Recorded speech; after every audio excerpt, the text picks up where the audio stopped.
family-owned business with unmatched customer service. Go online at DeSantoPropane.com for more info or call toll-free at 1-800-752-4574 today. Since 1937, the difference has been DeSanto Propane.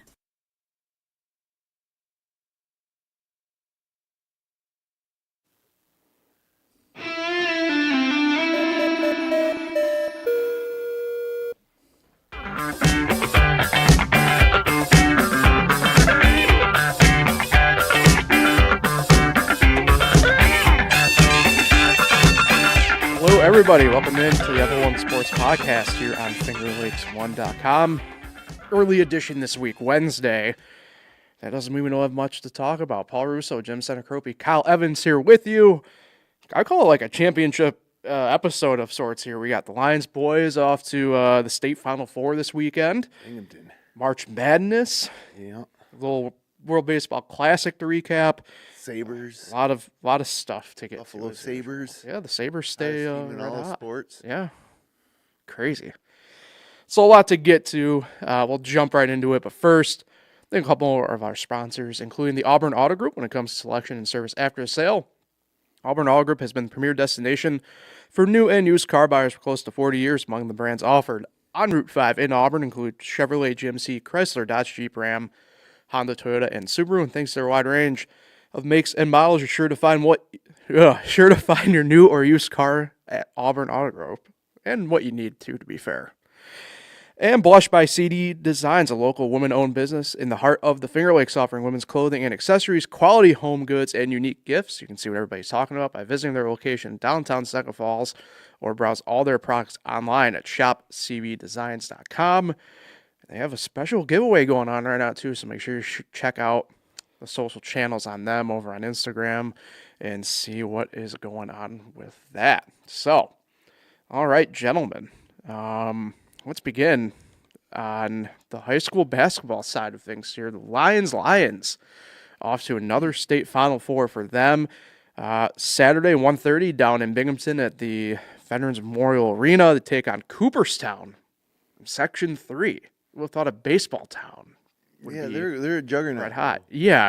I was gonna sit on that for a second, but look, undefeated this year. If you take the record right now, 25-0. Look at last year's record for them, 24-1. That's a 49-1 record over the course of the past two seasons. Yeah. Kind of Who daunting. did they lose to last year? Do you know? Like, was it a state game or? It was a state. So they didn't win Regional qualifier game. Yeah. So. Yeah, it's hard to tell with these state level games in any sport, but basketball included. You don't know what you're going to get. It's hard to say until you get out there on the floor. You know, it's tough to even say, geez, I think Lyons has a chance, or I think Lyons is favored. And this is true of any state game I've ever covered. You might think you could make sense of it, but teams that get this far are generally, especially from the section that Cooperstown's representing, are generally legit contenders. But this Lyons team is great, and they've really come together. Even more so in the past few weeks. Everybody's roles are defined. Everybody's playing good. Coach Young has done a great job, and he has experience being there once before, losing to, I think it was Waterville in the semifinals in 2015. Yeah, I actually did some research last night. It was Waterville. They lost 66-48. Yeah, you sure it's not Waterville?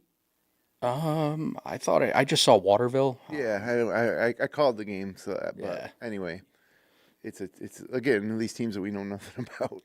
Yeah, and it was just funny to look at the stats quickly. I wrote a couple down to see if you remember. Like, of course, Damon Hunter, we know, had 22 that game. And then DeAndre McDonald, remember that guy? Oh, yeah. Second leading scorer that game with He 10. didn't come back to the team the next year, I don't think, either. I don't think so. And then I read that game, you probably know, too. Damon Hunter fouled out in that fourth quarter, which kind of allowed them. Zach Young got a technical foul in the late first half, I think. Yeah. And a key player on that team was sick. I don't know if it was Hunter, but one of the players had the flu. It was kind of close for a while. After that technical, it kind of started getting away from him. But this team, I think, is a better team. than that Lions team. Damon Hunter put that team on his back. They had good players. They were a great team. But in that run to get to the Final Four, Damon Tippy Hunter did some, like, unbelievably heroic stuff. Yeah. So this team hasn't needed a hero like that. They've done it as a team. Contrell Parker at point guard, the LeBrecq brothers, of course, Jameer, not Jermaine, but Jameer Johnson, is a force inside. And the good players off the bench in Rice and the sophomore, Jaja Smith, is a beast. I mean, so there's not one player on that starting five that you could say would have to do something like Tippy Hunter did during that run in 2015. It's a really solid team, and they know their roles, and they're well coached, and I think they got a really good chance this weekend. Yeah, we've seen it just recently, actually. Jameer Johnson was on the bench, and they went on this amazing run. Was that just the last game against Global Concepts? Or was he was on the floor. One of them. Yeah. They went on a run, and you look out there, and you're like, oh, wow, Jameer Johnson's not even out there, and they're doing this. That's how deep they are. And guys just, like you said, know their role and know how to play, and they're confident. I think that's, like, this is why the team is still going. You see twice in a row, they're falling behind double digits in the first quarter. They got a great coach. I think the coaching, too, is huge this year. Yeah, I agree. It's a really good team. It's a really good team to get behind and a good team to like. And like I said, that starting five is great, but it's awesome to bring Butler off the bench or Rice off the bench. I don't want to say it's like a perfect team, but it kind of is. It kind of is. I have some over the years of covering high school basketball. I have favorite teams and stuff, and this one's got to be right up there. Easy to like. They like each other. They respect their coach. Can't say enough about it. I'm really rooting for them this weekend. But as we said, Cooperstown is a juggernaut of a program. Yeah. And let me cut in quick. I did research quick. The team that Cooperstown lost to, Moravia. The team that beat Lyons 2 years ago. Yeah. So Moravia is just tough. Not this year. Oh, really? How bad are they this year? Well, they didn't even win the sectional title this year. So. Oh, they had a good run. Yeah. And then probably programs like that usually aren't gone for long. But, Cooperstown's the name you see at the state Final Four quite a bit. Where Lyons, it's been 10 years, 11 years, right? Or no. They went once before. 23. Yeah. Four rather. Yeah, sorry. So they've been, in the last 10 or 11 years, this will be their third time. Yeah. Cooperstown's a little bit in the same boat. It's been more hyper recently for them, but to be fair though, not as many as Lyons, but I think it's 17 sectional titles in Section 3 for Cooperstown now. A little tougher to win in Section 3 too. They don't do the subdivisions of the classes. No, not at the moment, no. And then the only other thing is, what was it? 89 was the last time Lions won the state title, right? Yeah, unless 80 and 89. And the last time they were in this title game, I think, was 97. I believe. So, yes. Yeah. So it's really, really hard to get this far, Yeah. and then to win two more games is even harder. So, we'll be listening in to our broadcast, you and Nate down there in Binghamton, and on Saturday, and then hopefully one more on Sunday. Yeah, the plan, game's slated at 1:30. Plans to go live around 1:20, pending how the games in front go with the way they're structured and everything like that. And and then if they win, state title game, 11:45 scheduled start on Sunday. We'll have that obviously more out. Yeah. Have to be proper about things on our end. So. But they get there. They play the winner of North Salem out of Section 1, and then the Section 2 champions and defending champion of Class C in New York State, Burn Knox Westerview. So, and again, who knows? Like, this Cooperstown game might be the tougher of the two games. It's just, you don't know. Yeah. Same thing with, like, Waterloo girls, you know. They've been there several times, and, you can look at some stats, and, when you see them there on the court, I can't remember the team Waterloo beat last time. Do you? For the state title. That would be... Green uniforms? No. Well, no, that one would have been Putnam Valley. No, it's either Shalmont. Oh, man, I need to double Well, check. regardless, Shenandoah. when they get out there on the court and you see them warming up, you're like, wow, look at these guys. Girls Yeah. are bigger. This team, and then Waterloo wins. It's just, I don't know. It's best of luck, Lions. Yeah, it's weird because, look, I went in and I feel like, I don't know, we did talk about it last week. It's not like I don't have it on record. I couldn't make heads or tails fully of Global Concepts. Like, their regular season, they ran the table for the bigger schools they played from AAA through A. Their losses were against Class C or B teams, so it was like, what fully is going on here? This time with Cooperstown, it's a little bit more straightforward in that sense of, if Let me ask you win this, every though. game. They got up 16 points where you're like, Yeah. wow, Lions is in big trouble here. I did think that for more than a few minutes, just because, we luckily at Buffalo State, you're right on the floor, the way Right. it's set up and everything. And no relation to Cincinnati Red great Eric Davis, but Eric Davis Jr. for Global Concepts, I'm looking at him like that is just a built athletic kid, right? And they were fronting Jameer for pretty much the whole game, but for as good as job as say he was doing on the front job, nobody, and the key part in fronting is, I think people kind of forget, is you have to have somebody come in to help weak side and the back side, and just wasn't happening. And so you're kind of trapped if you're them trying to handle that. Like I said to Nate and I said to Kyle, I'm like, that might be one of the quieter doubles he's ever had. Just 17 plus the rebounds. It's like quiet. I think a lot of it had to do with just Contrail Parker. He played great in that third quarter defensively and offensively. Just one of those things where I think once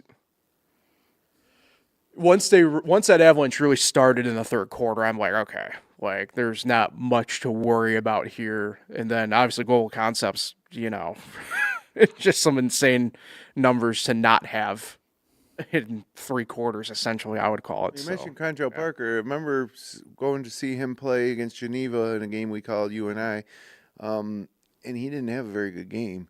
He looked like he was uncomfortable. He looked like he was maybe forcing some stuff. He would maybe get into the lane and make a bad decision. You don't see any of that in this postseason run. It's like he's totally, found his role and his confidence level and his comfort level. And I think that's the biggest difference because that team that lost to Geneva, to me, had a lot to work on. It didn't seem like they were a lock for a sectional title, let alone go into the state Final Four after watching them lose to Geneva in a good game. But they did get better. And specifically, I think the one guy that made the biggest strides is Parker at point guard. Yeah. And it helps. I mean, we talked about it last week, and we've mentioned it a couple times here. It's just they do a great job playing with each other, playing off each other. Just one of those things where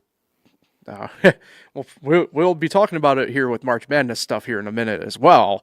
Just one of those things where you get the chemistry built like that and going, and you know how to play, like I said, with and off each other. It's a tough thing to stop. At the end of the day, that's just the way sports is. So, yeah, we'll see how it fully plays out, and obviously we'll be there and looking forward to it. The Lions. Yeah. When they named the school, Kyle, your alma mater, was it like automatic? It was going to be Lions, like Lions. It couldn't have been like the Lions, like Cadets or the Lions. No. Well, I was going to say, like, what's the history? Because, like, I feel like mascots and nicknames didn't really become a thing until, until like maybe like the 20s or 30s or so in a lot of areas. I mean, we talked about it jokingly a couple weeks ago with Leroy, right, Jim, and everything. But why do I feel like the Lions thing is just like, well, it just happens to kind of align. And Yeah, we're gonna have to, or I'm gonna have to call up Bob and ask him why this is a thing, because I don't know either. And in fact, remember, I did go to school at first at Palmyra, Master. True. Okay. So I was a Red Raiders guy, and then I came and I was like, Lions. Lions. What? Why is it Lions? So I'll have to ask That's someone true. that's been around like Bob Omen or That is something. true. You have been only a Red Raider in that sense for them over there. So Yeah, I was a soccer guy too to start off up look, there. look at you go. Yeah, it's tough as a broadcaster. I'm not gonna lie, when you because you have to try and switch it up a little bit every now and then, right? And for Lions, it's just Lyons. Well, you could Yeah. say Lyons is in a 2-3 zone, or you could say the Lions No, right. are in a But that's what 2-3 I'm zone. saying, though, is like the only differential is throwing the in there, and it's like, Yeah. can't well, really. Meanwhile, with Cooperstown, we'll be able to drop probably a MASH joke in there once every Wait, now. what are there? The Hawkeyes. Oh, the Hawkeyes, yeah. Yeah. So, either way. All right. I got nothing really else on that at this point. Hopefully next week it's going to be a fun recap on the weekend down in Binghamton. Yeah, maybe we can get some of those kids in studio. Yeah, be pretty cool. All right, let's keep with that basketball mindset going, though. March Madness, bracket time's here. We got playing games happening today in Dayton before the official round of 64 kicks off. Pretty much a little under a day from now, because we're on here on Wednesday. So I know you're chomping at the bit at this, Jim. So I'm just gonna turn you loose here and probably combat you at some point down the line. Well, a couple of things about the NCAA tournament. First of all, it doesn't seem like the filling out the brackets and office pools is as pervasive as it was 10 years ago. It just doesn't seem to be as much. I don't know why. Yeah, well, I don't know. I can't really speak to us here. We're small enough where Well, I used to do know. office pools at Finger Lakes one, but I don't know. Just in general, I got a couple texts that were like, "Pay me via Venmo and fill out this bracket online." But it just, I mean, growing up, my dad used to bring a couple home from Gould's or the SMS, and I'd run one, and another one of my friends would run one. I mean, there was just like it was brackets everywhere, and it just seems the past couple of years there's a lot less of that. But nonetheless, my take on this March Madness is it's turned a corner. It's never going to be as good as it was in terms of the Cinderellas and the upsets because of NIL money. And if you need an example of it, just look at the Big East Conference. Two good teams, UConn and St. John's. St. John's has a ton of NIL money, UConn as well. But the rest of the conference, the Butlers, the Creightons of the world, even Villanova or Seton Hall or Marquette, they don't have the money to compete on a national level. In the mid-majors, you're not going to see mid-major teams make runs. I'm predicting this right out. You're going to see a lot of chalk heading into, the Sweet 16 is going to be a lot of teams, seeded 6 or higher. It only makes sense. In the old days, at the height of the Cinderellas in March Madness, which I would say has been, let's say, the year 2000 through 2020, you had mid-major teams that had senior-laden rosters against teams like whether it be Duke or Syracuse or whoever that had maybe a couple seniors, but their best players were freshmen. They were one and done type of guys. Now with the transfer portal, these good mid-major players are going to the bigger Power 5 schools or 4 schools, and the NIL money, is getting paid by the big boys, the Power Conference schools. So to me, I think that the first weekend here of March Madness basketball is not going to feel anything like it used to. And I think it's too bad, and it's less of a college sport now and more of a pro sport. Yeah, I mean, I do agree with some of your points. Where I push back a little bit here is I have my bracket. I have my bracket with me. You won't be able to really see, obviously, because we're far enough away and it's out enough focus. But I'm more excited about Nick Felice's bracket. Yeah, well, best app. Well, I don't think he needs to. I tell him this every year. He needs to work on his seating. You'll actually see him here in a few minutes, more than likely. Oh, wow. So, we're recording after this today. Anyways, but I think this year is not the right bracket to stake that opinion on, Jim, because I agree with you in the sense of I think it's a lot of chalk this year. I do have some upsets. We'll get to them maybe here in a second, but there was no true controversy this year with the 68 teams that got in. The 68 teams that got in were the top 68 per the committee. There was no question about, at the end of the day, whether 17 and 16 Auburn should have been in over 31-1 Miami of Ohio, in the sense of the blurring of that line.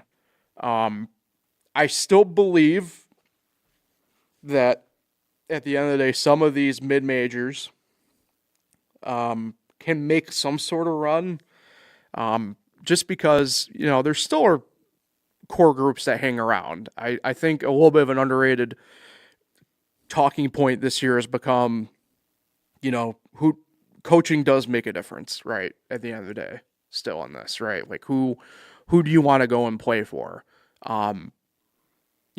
St. Louis to me is a good example of this. You mean to tell me that a few of those guys who followed shirts from Indiana State to St. Louis didn't have the opportunity to bail on St. Louis at the end of last year, and they hung around?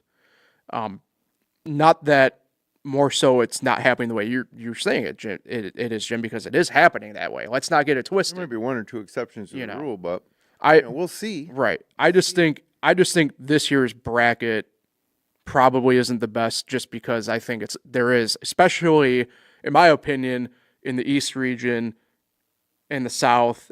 Well, actually more the East and the West and a little bit of the South. It's going to be, to me, a lot of chalk. And we could all be wrong here at the end of the day, but for me, I have my upsets more happening in the Midwest, and that's just where I view some of these better lower tier mid-major to Power Fives are kind of hanging out this year. Time will tell. Yeah. As this next few days of basketball play themselves out. But yes. Yeah. I have this feeling that it's just not ever going to be the same as it was in terms of March Madness. I mean, like, the real tournament's going to start in the Elite Eight. Yeah. These are preliminaries. Yeah. No, like I said, I don't think you're wrong in the base of that at all. I think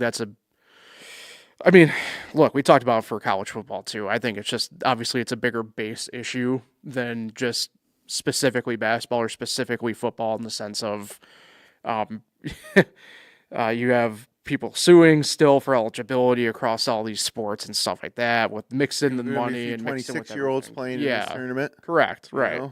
So it's just one of those things where until the clarity gets more clear, who knows how to properly gauge some of this stuff, I guess. Who's your tournament champion? Who's your national champion? Well, I thought I was being cute. I didn't think as many people would be on my side, but they're the second most picked team. I'm going Arizona. I just like the way they've played all year. Not that I don't trust Duke in the sense of whatever. I just think, for being the number 1 overall seed in the tournament, they probably have the toughest road there, frankly, in the East region. It's kind of funny because I mentioned them as being one of the spots where I think there's going to be a lot of chalk, but you have St. John's in there. How could they put St. John's and UConn in the same bracket? Correct. Correct. I mean, it's so dumb. You have Michigan State in there. You have Kansas in there. Pending health, you have Louisville potentially hanging around. If not, you have South Florida hanging around. To me, I think it's a tough road for Duke, and in fact, I actually have them losing to St. John's in the Sweet 16 in a third game where for me, I have St. John's having a season sweep on UConn, rubber match style. So that's just where I'm kind of at with that. My Final Four overall, I have St. John's against Houston, with St. John's winning that game, and then Arizona against Virginia as the other Final Four game, with Arizona obviously coming out on top there.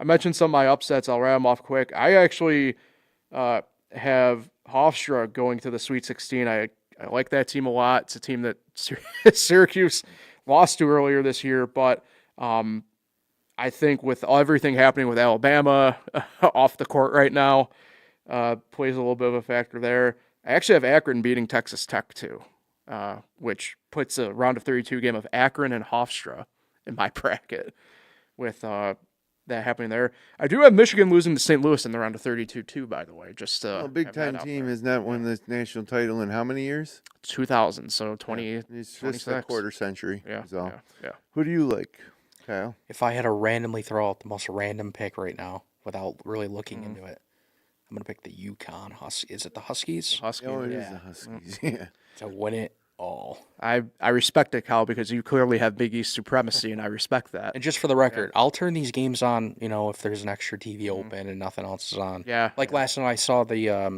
NC State game in Texas, right? Yeah. And it was a 2-point difference. But yeah, I'm just not big. I can't get into it. I try. Like I love sports, but I don't know what it is about basketball. It's not at the top of my list. Yeah, But that's fair. yeah. I like Iowa State. The clones. Yep. All right. That's all I'm going to say. Okay, that's fair. Before we transition over, do want to shout out my alma mater, Gannon, Elite 8 bound from Division II, baby. That happened last night. That was on one screen for me, admittedly. So Where was that being in here, televised? Stream? NCAA dot whatever it is, org, net, edu. Syracuse Orange Women, or Syracuse Orange Women. Yep. They're not the Orange Women anymore. They're the Orange Space Women. They got a tough draw, too. They win and they got to play Connecticut. Yeah, and they have Iowa State as their first game. Yeah. So I don't know. I like their chance against Iowa State. I don't know about You got a chance UConn. to be a giant killer, I guess. Yeah.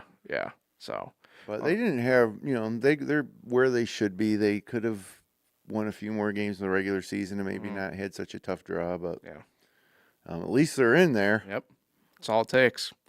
Do you want to do the Syracuse part right now? The Syracuse men's basketball state of the program and coaching search. the coaching search update, which to me is like, look, apparently I'm in the minority, which I don't care, whatever. To me, it's such a non-update.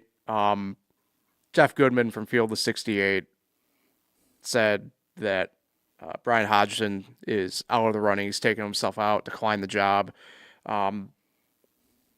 Which to me is funny because the day before, Goodman also said that it was Hodgson's to, lose or whatever as he was told, which, whatever. I don't know. I've said this to people, so I don't technically have the receipts. Hodgson was not my first overall pick for Syracuse. I know, again, I was a small minority there, but so I don't know how this is going to fully play out. I have brought up to a couple people that, and look, it's different because the administration was different, but, the past few hires on the bigger sports side, as I call it, football, the lacrosses, etc., have been not your first names at the top of the list that get announced first hires, right? Like, I didn't know who the hell Fran Brown frankly was going into when Dino Babers was fired. You happy with that hire?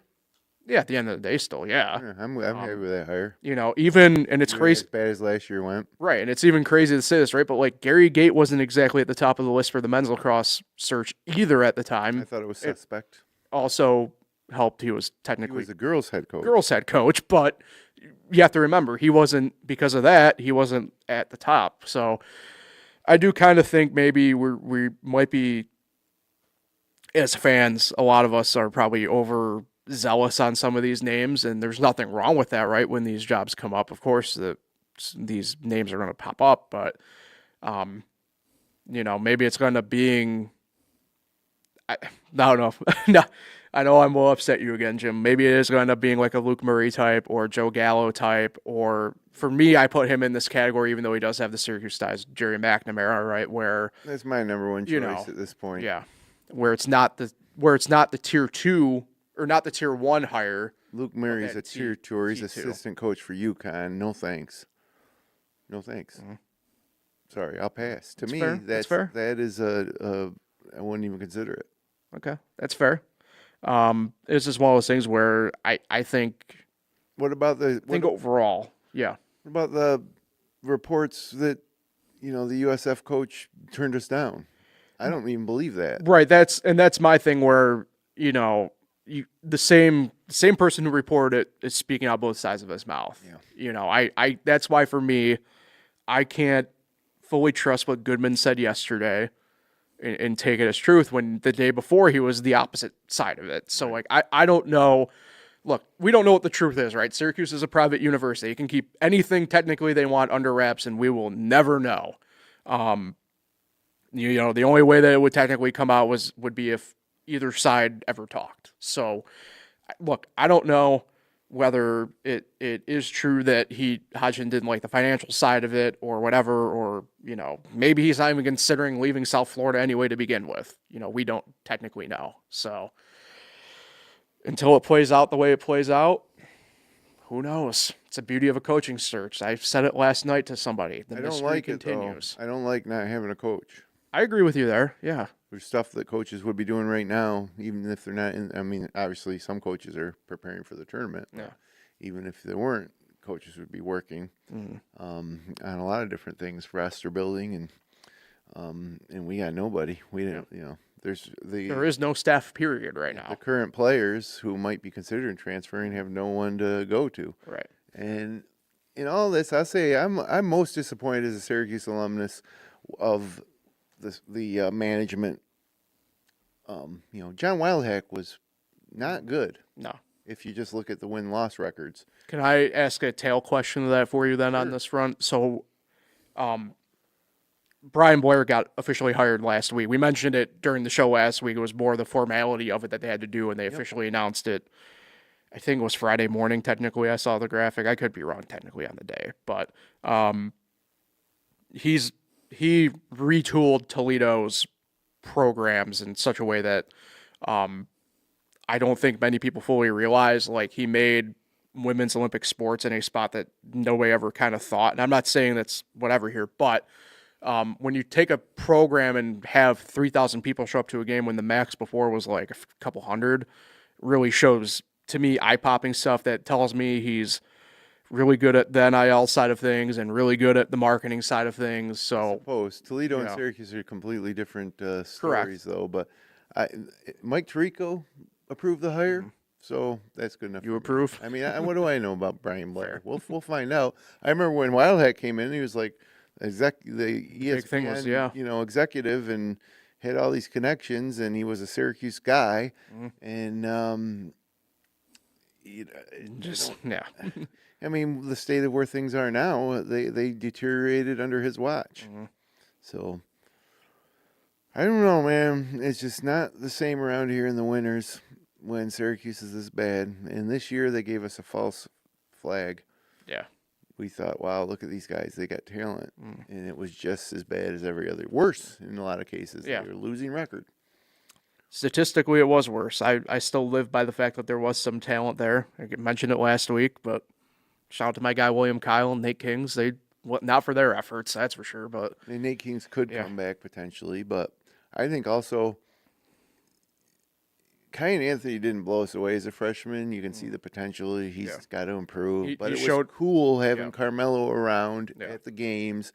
And I think that if you bring GMAC in, that's a nice fit as far as Carmelo and Kyan go. Well, and I would imagine, too, if that's the case, you know, I don't know if everybody from the Siena staff comes over, but, you know, Anawaku's the assistant coach over there. Blackwell's the assistant coach over there. You mentioned keeping the vibe side going. That would probably suffice on that front.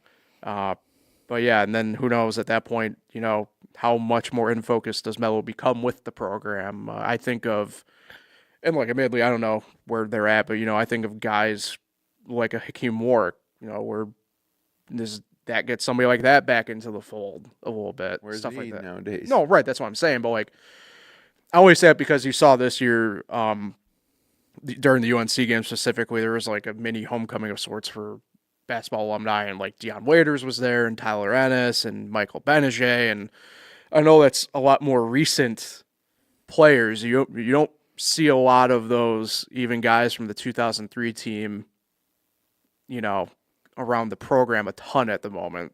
They were back around in, I think it was 2023. Was it? Okay. They did a little 20-year anniversary thing. Saw a lot of those guys. They were there honored at halftime of a game or whatever. But Yeah, I don't know. Yeah. But let's make a decision here soon, and even if you can't quite announce it, like I think obviously if GMAC was offered the job and he took it, they probably wouldn't announce it till Sienna's Yeah, season ended. and it's kind of funny because during this conversation, I got an ESPN notification. Sienna coach Jerry McNamara focused on the tournament, trying to Beat Duke. separate himself from the conversation of the vacant Syracuse job at the time, Right. at the moment. So, yeah. The Who other knows? thing is, what if Jerry lost in the conference tournament finals? To Joe Gallo. who's Yeah, been and linked. then, do people still want him? To me, that's irrelevant yeah. almost. So, I Yeah. don't know. He's a winner, and, what he did at Siena is impressive, but more than that is just he's generally a winner. He's like the guy that doesn't stand for not winning. How many three-pointers did he make in the first half of the national championship game? 5? Oh, sheesh, yeah. Big East tournament final in 2006, 2006, 6, yeah. where he just single-handedly Carried. brought Syracuse to the tournament championship in every single game. He had some injuries in his senior year. They lost to Vermont, remember? Oh, yeah. The Catamounts. But anyways, he's a winner. He's a Syracuse guy. I'm not against going away from a Syracuse guy. Anything that'll make it work. But I just cannot see Jerry McNamara not being successful in that position. Yeah.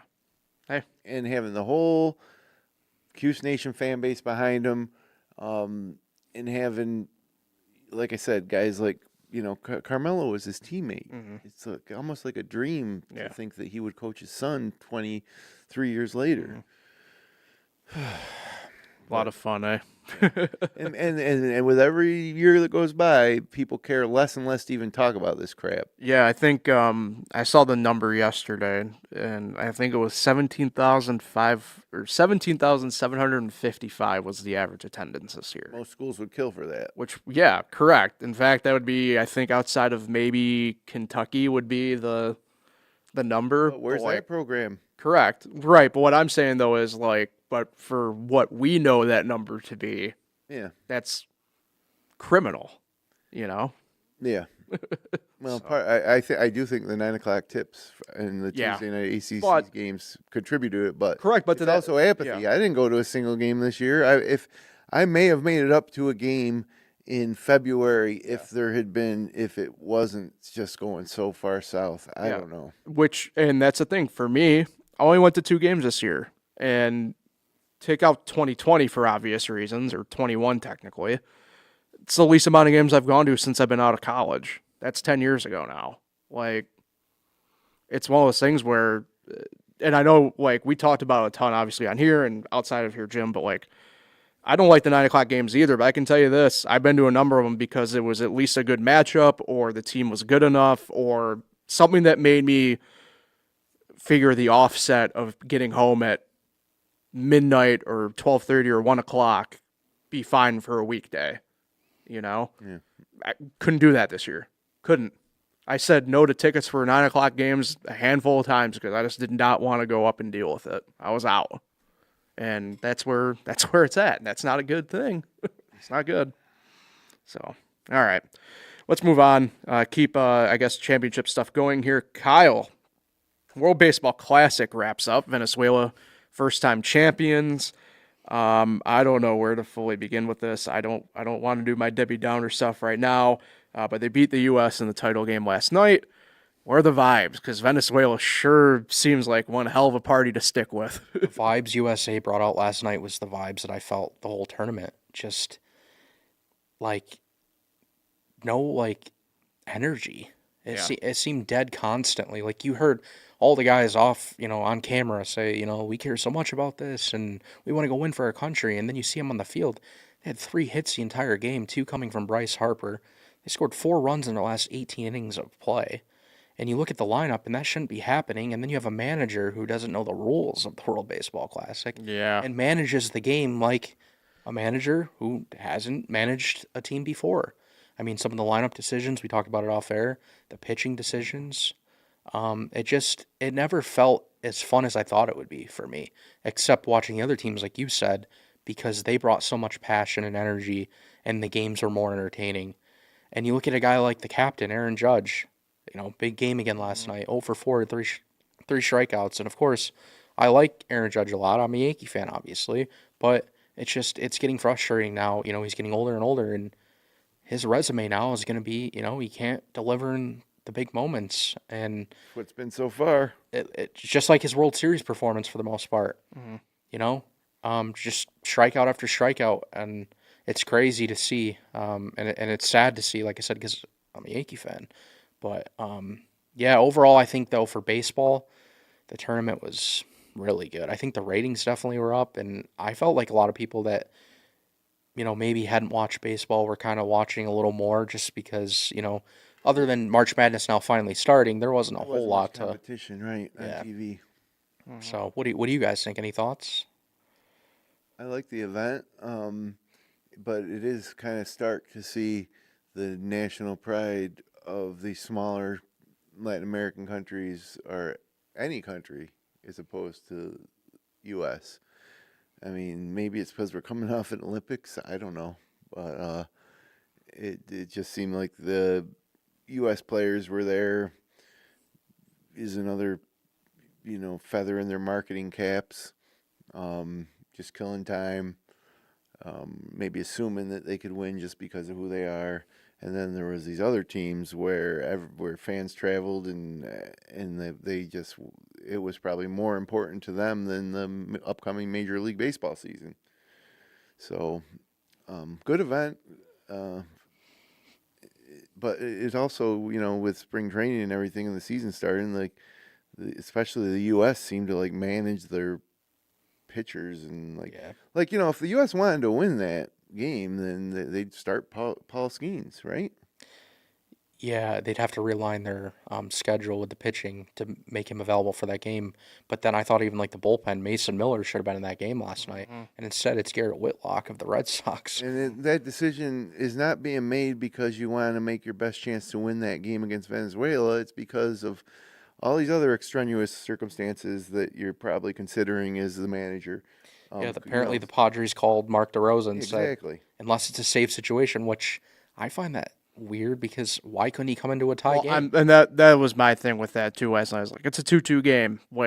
I know it's not a safe situation, but it's a save your ass situation. Or why can't you just pitch whenever you want to let him pitch? Well, and he's a pitcher. And this is my bigger gripe with the U.S. baseball team, and has been now for years, is they can say that they're serious about whatever, and I'm not doubting that Aaron Judge or Bryce Harper, whatever, aren't serious about what they're doing, right? But the organization itself is an unserious structure. You mean to tell me that your manager, and no disrespect to Mark DeRosa in this sense, he had a great MLB career for the standards of things are. You should have one of the best managers available. This is what I'm getting at. He's a talking head on MLB Network. He's like the Pete blatantly of baseball. Well, there's other ties to that involving him and that team with who they brought in to talk, but he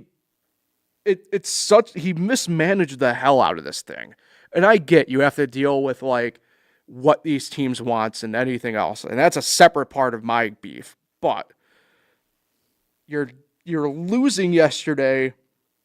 In the final 3 innings of the game, you have a runner in scoring position, you have 2 outs, and I get that they've been struggling. But you rather stick with Will Smith, who swung at a pitch to him in the freaking leg, than Cal Raleigh, who's on the bench, who hit 60 home runs last year? What are we doing? You started Alex Bregman over Gunnar Henderson because of a matchup? This is a championship game. One game. Go with who's hot. Screw the matchup. I don't care if it's lefty on lefty or whatever. You go with the hot hand. Yeah, you treat it like what are we doing? Situation, but analytics are batted again. That's what they're clearly doing. And that's the stupid part, though, because I do believe in some analytics. I'm with the numbers, and I'm the one here telling you that. What are we, I'm sorry, again, no disrespect to any of these guys. Byron Buxton had no business starting any World Baseball Classic game this year. None. Zero. And he's starting the championship game because you didn't want to bet a lefty in Pete Crow Armstrong against a lefty in Eduardo Rodriguez, who, by the way, mowed down all your righties anyway. A guy who had an ERA of 5 last year mowed down all your guys. Like, get freaking real. And remember, there was a chance they wouldn't even have been in these games if they didn't get help. Remember the Italy game, the way they treated that? Paul Goldschmidt got a start. I know. And it's crazy how it was like so mismanaged by this guy. But if you think about it, I mean, doesn't it make sense? The guy's never managed before. Right. So, of course. And look, like I said, I understand this is where my other part in this comes in. I get you have to deal with the teams juggling players, and Venezuela did as well. Shout out Omar Lopez, baseball lifer. But I'm sorry, if you're going to give me limitations on a guy, I send him away. Give me somebody who can come in who's fresh then, or someone. You have a pool of players you can utilize anyway for that. I would have brought back a legendary retired manager, whether it's like a Buck Showalter. Well, they did that for the first couple, and it did not go well for the U.S. No, I think it's in general apathetic attitude of the whole USA and that's what I mean by it's just an unserious organization, right? Like I don't know the way it was I don't think anyone were shedding a tear after the game. Before in this correct. I don't know how it was necessarily before I was really able to pay attention, right? But in my lifetime on the international side, the US baseball team overall has got to be one of the bigger flops overall, biggest busts, because they always compared to other sports. Compared to other countries, yeah. Like, look, and I get it, but this is why I love watching the international side, because in these international contests, Tatis is playing for the DR. Otani's playing for Japan, right? Why is it for the U.S. that it's a debate on, at the end of the day, whether or not like Aaron Judge might be playing or Bryce Harper, right? And I'm sorry, the international guys do well. It's kind of funny because we talked about with March Madness, but like the international guys play with each other like once a year anyway. The U.S. doesn't. Those guys know how to play with each other. And I know it's a little bit different with baseball. Obviously, it's a different beast, but like, it's just mind-boggling to me that they expect to just form a super team and win, and every year they just, in these tournaments, they just flop, Yeah, I mean, I think part of it too is just they're millionaires, multi-millionaires with a opportunity to spend their time in any way imaginable. They got a 162 game season coming up, and they got to go do this thing. Yeah. I think part of it is like they're just not excited for it. Yeah. What do you think about the rumors kind of swirling around about doing it mid-season? Taking some time off mid-season around like where the All-Star break would do. I think you would even get more of issues of GMs calling the manager and saying, look, you can't pitch this guy, because for me, I have a postseason run ahead. Right. And for me, I view it from the prism as well as, and again, it worked for hockey, but maybe not for baseball. Well, and hockey's a little bit different, though, because they were only pulling from NHL rosters, really, for that. For World Baseball Classic, you're pulling from guys who might be in other leagues, whether it be the MPB in Japan, the KBO in Korea, one of those things where you're going to have to get them on board with it. And I don't know if they'd be saying yes. There's not enough days in the season the Major League Baseball season is already too correct. You'd be having the World Series at Thanksgiving. Yeah. I mean, it might be better than a Cowboys game, but yes, you are right. So either way, I'm intrigued now, though. I mean, you mentioned the midseason thing and everything like that. I'm more intrigued to see, because coming up in 2 years when the U.S. hosts the Summer Olympics, baseball is is a sport being participated in. Do the MLB players opt in to play or have the ability to opt in to play?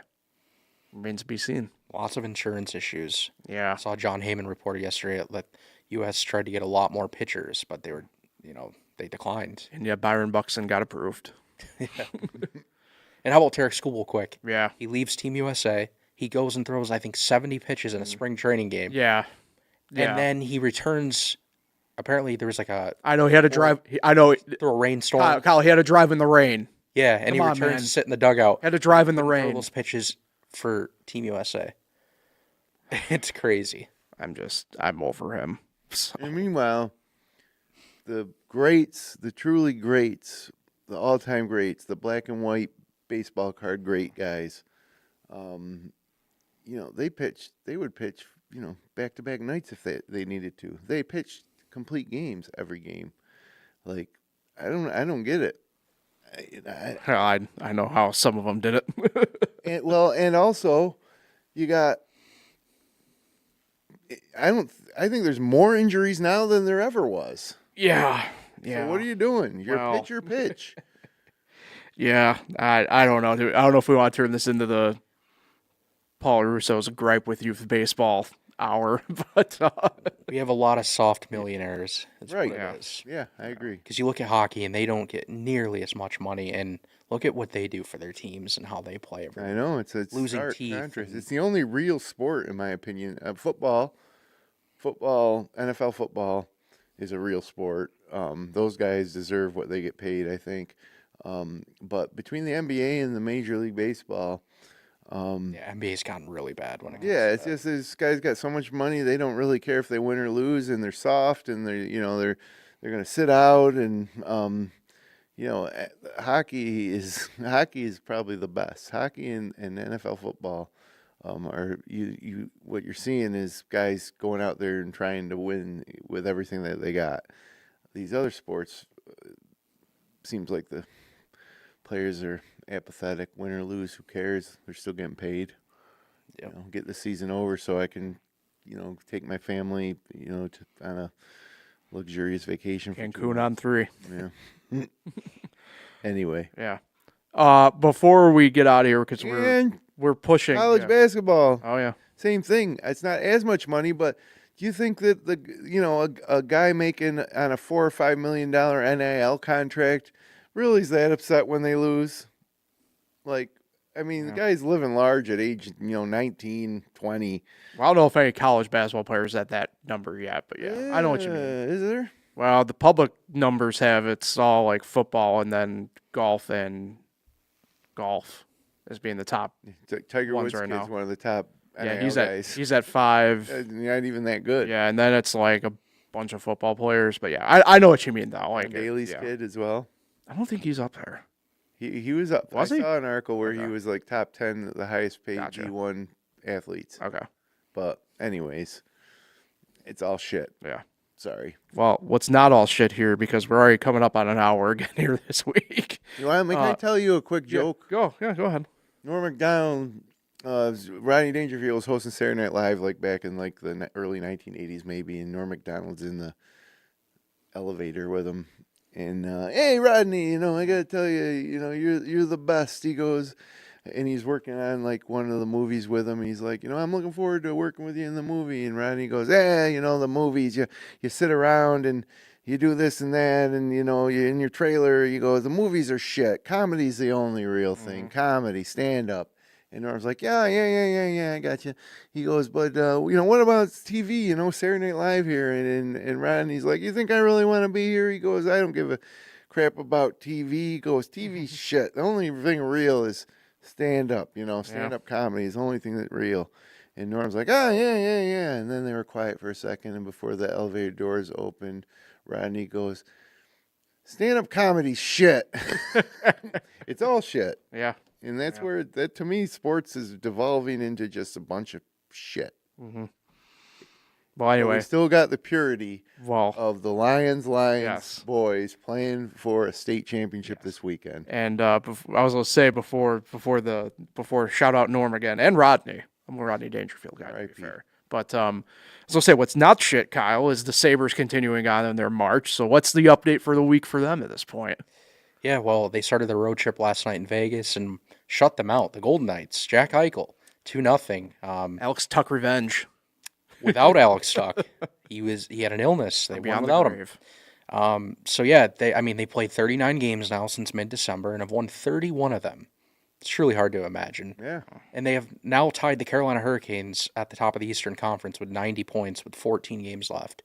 So we're now looking at not only are they going to make the playoffs, not only are they probably going to win the Atlantic Division over your Tampa Bay Lightning, Hello. they might win the Eastern Conference, Yeah. which means they have home ice advantage throughout Huge. the entire Stanley Cup playoffs. Unbelievable.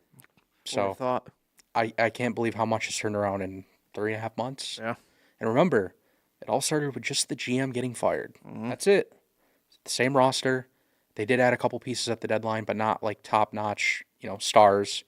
And they've kind of just rolled with what they've had. And they are still one of the youngest teams too. So you still kind of worry though when they get to the playoffs, will this young team, be ready for the bright lights, big moment, different kind of season.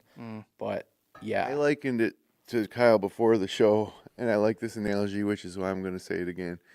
So about, a week or two into the season, the Sabres were like the New York Jets of the NHL.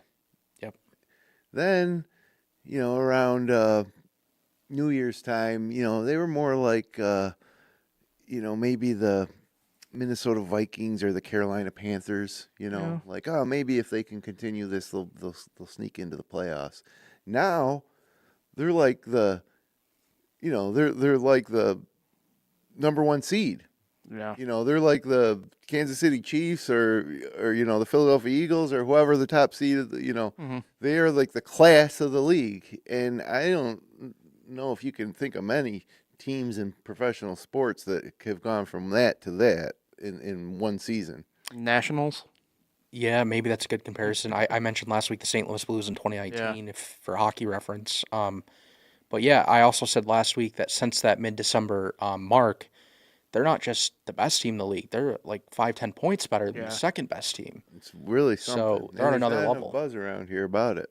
Yeah, Like I hope it heats up. Yeah, it should. And I can't wait for the playoffs. I got to admit, I scoreboard watch, but I don't tune into a lot of Sabres games. But when the playoffs start, I'll watch every single one like it's appointment viewing. Well, they've made appearances when I'm doing cardio at the gym on the TV in front of me. So I would push back, though, on the Sabres and the Jets comparison, Jim. But maybe that's just because of the way I pay attention. But I don't know. Maybe I'm wrong, Kyle. Vancouver. I feel like Vancouver fits the Jets bill better than the Sabres did. Yeah, except I would say maybe the Jets comparison's good because they have the second longest playoff drought in pro sports behind the Sabres. In 2 weeks into the season, you're like, oh my God, here we go again. That's Yeah. true. I maybe I'm viewing it. See, Kyle knows this part. Maybe I'm viewing it more from the comedy side of the front office than That's an true. actual Yeah. on the ice/field result. They had 11 wins in their first 29 games. Yeah. And they have 31 in their last 39. It's crazy, man. It's hard to imagine. You don't see that happen often in sports, especially when there was, other than the GM being fired, there wasn't like they brought in the best player in the league and added him to the roster. It's like just kind of happened organically, and keep it going. I mean, the Stanley Cup champion is crowned in late May or early June. I think early sometimes June. it can run into Yeah. early June, yeah. Yeah, so they got to keep it going. Yeah. Yeah. A home ice advantage. I mean, I can't imagine, seeing scene outside KeyBank Center for It's going to be fun. potential a lot of home games, and it remind everyone of 06, 07 when, of course, I was so little to not remember it. But I'm gonna definitely make my way to at least one. Like I'm gonna have to pay a No matter lot. what it takes. Yeah, but Gotta. it's worth it, I think, for sure. Shout out Danny Briere. I don't care what Rangers fans say about you. Yeah. So, all right. Do we miss anything? I don't think so. Not. I don't think anything major. I mean, if really. a quick NFL update, how the season's Oh, gonna yeah. start on a Wednesday this year, Possibly. Really? and it's the Seahawks because of the defending champs, of course. Oh wait, I thought you were talking about the Thanksgiving Eve game. No, Allegedly. they're going to open the season on a Wednesday instead of a Thursday, and then Thursday they're going to do the Australia game between the Niners that's and right. Rams. Oh my God. So Enough. Wednesday, Thursday. Oh, God. Enough. You know what? Maybe the NFL shit now too. I mean, I've been saying for at least before 2020 that the football in the NFL has actually been bad. I feel like you watch, it's been bad, and this is just getting. Now we get to see it on Wednesday night. Yeah. Apparently, we don't have a start time officially yet for that Thursday Australia game, but they expect an 8 o'clock start. But it sounds like it's not official, which means what? What are we gonna have a game on at 9? Wait, hold on. AM, you mean? 8 o'clock at night? Yeah, for Australia. What would be the time? What would be the time there? Like 7 a.m. or something? Here.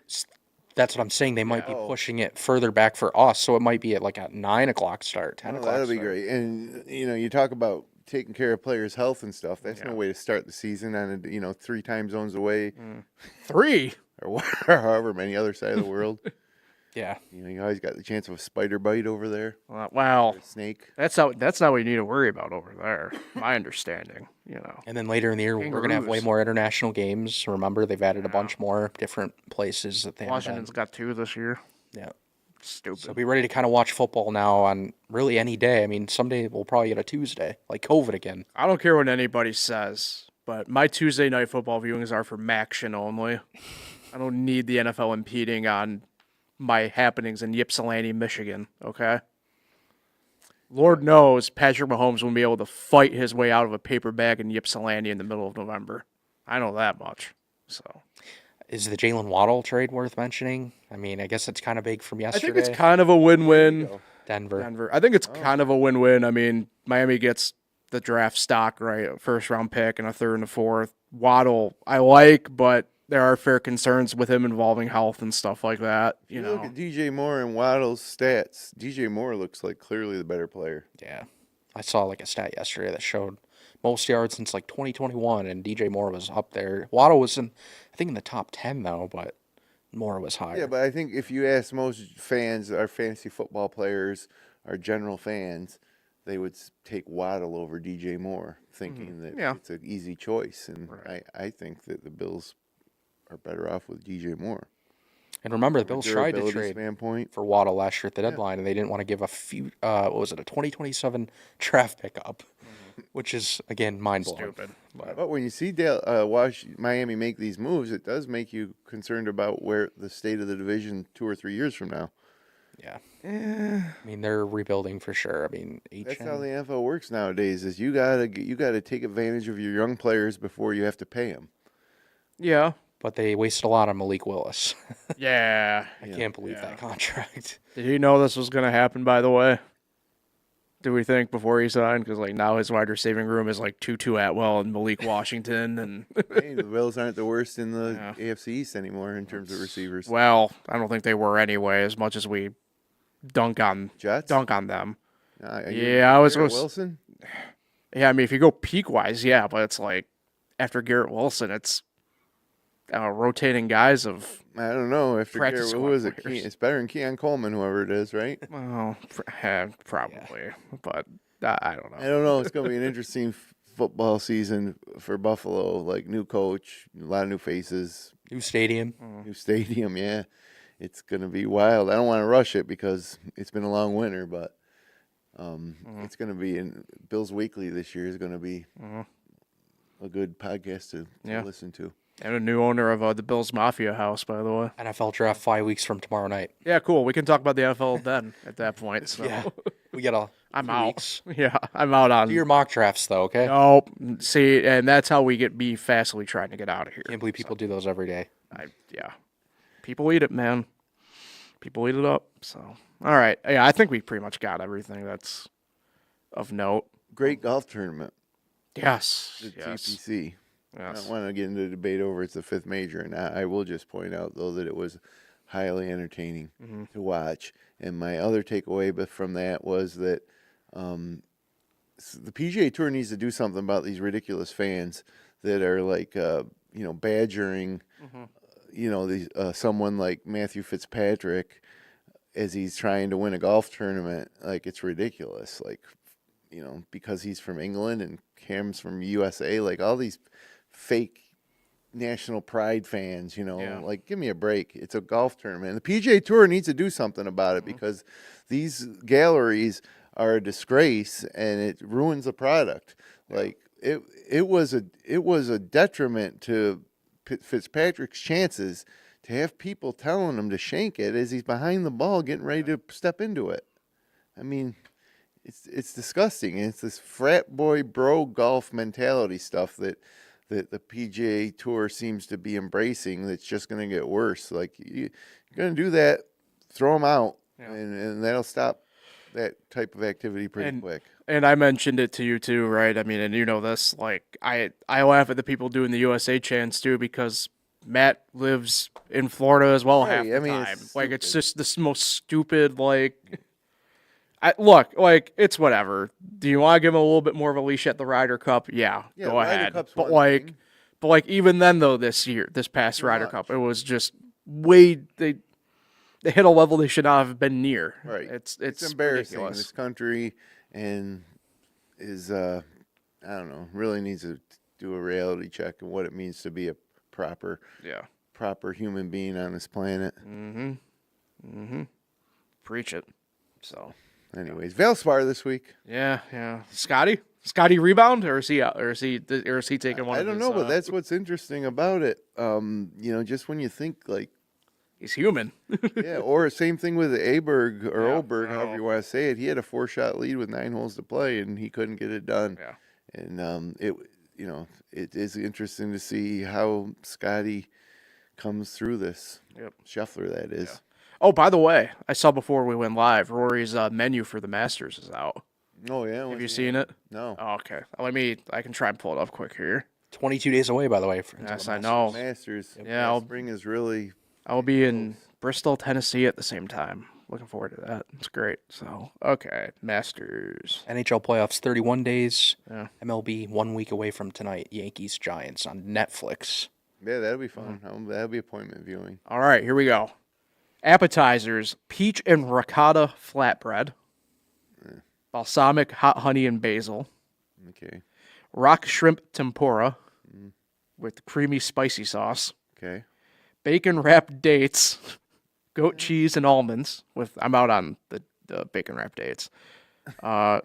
Grilled elk sliders, caramelized onion jam, roasted garlic aioli. Elk.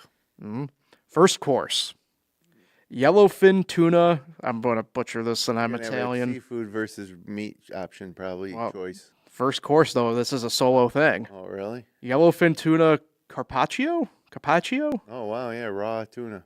Yeah, foie gras, toasted baguette, and chives. Your main course choice of a Wagyu filet mignon or seared salmon. That comes with traditional Irish champ, sautéed Brussels sprouts, glazed carrots with brown butter, and crispy Vidalia onion rings. Sounds kind of meh. Yeah. And then dessert is sticky toffee pudding served with vanilla ice cream and warm toffee I sauce. couldn't eat a meal like that and go out and play golf the next day. I know. It's crazy. And then I don't want to go through the wine list, but I saw the price and it made me I'm feel sure the wines. I know it that made me- Rory likes his wine. it made me feel very poor. Talking about like $1,200 bottle of wines or Yeah. $20,000 bottles of wine. Yeah. 1989 Chateau de I'm not even going to bother trying to pronounce That that. sounds like a It's $5,000 French. $6,000 bottle of wine. to It's me. French though. I know that much. So yeah, I would definitely try the elk sliders. I would try all that stuff, but Rory not better, doing the Rory better just focus dates. on playing some golf. Yeah. So all right, we'll get out here on that note officially. Defending champ. That's true. It's true. Yeah. So all right. We've gone with this is the longest. Yeah, we went over an hour again. So we're gonna get out here on that Where are note. they racing this week? Darlington, Oh, okay. love it. Lady in Arlington Black. County?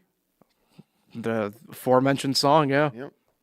Bruce Springsteen. So, but yeah, this is a swing. It's interesting that they do all the old school tracks. So, looking Well, I forward didn't to it. want to talk about it. I was just asking. No, I know. I'm just look. I'm trying to get out of here, and now you got me going down. Okay, FL1 Sports Podcast back to Thursday next. Right, we're back to Thursday next week. We got nothing. Following a Yankee win Wednesday night. True. Yeah, well, it's hard to Opening believe. night. Next show we do, the Major League Baseball season will be underway. Yes.